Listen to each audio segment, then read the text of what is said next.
L'accordo con l'Albania sui migranti è un successo storico, una novità epocale che ha tre obiettivi: contrastare il traffico di esseri umani, prevenire i flussi migratori irregolari e accogliere in Europa solo chi ha davvero diritto alla protezione internazionale.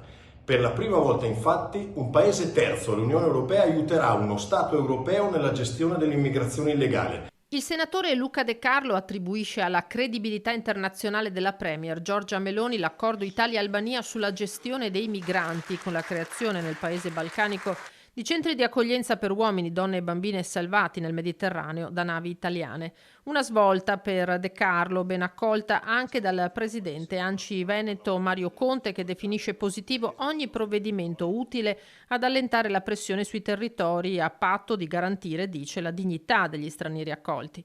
Boccia senza appello l'iniziativa invece la sindaca di Pieve di Cadore, di origini albanesi. Tanto clamore, tanto fumo per questo accordo, ma innanzitutto lo trovo di difficile realizzazione dal punto di vista pratico e anche molto costoso. E poi i benefici, non lo so, lasceranno un po' il tempo che trovano, perché si parla comunque di 3.000 unità, tutto un pagare, poi per cosa, non lo so, per una cosa che potremmo fare tranquillamente qui in Italia. Solo propaganda, dice il senatore del Partito Democratico Andrea Martella, con i Dem che hanno chiesto di portare l'accordo in Parlamento. Che si possa fare una discussione di merito nella consapevolezza che anche all'interno della maggioranza di centrodestra ci sono problemi su questo tipo di intesa e che sicuramente problemi grandi verranno dall'Europa.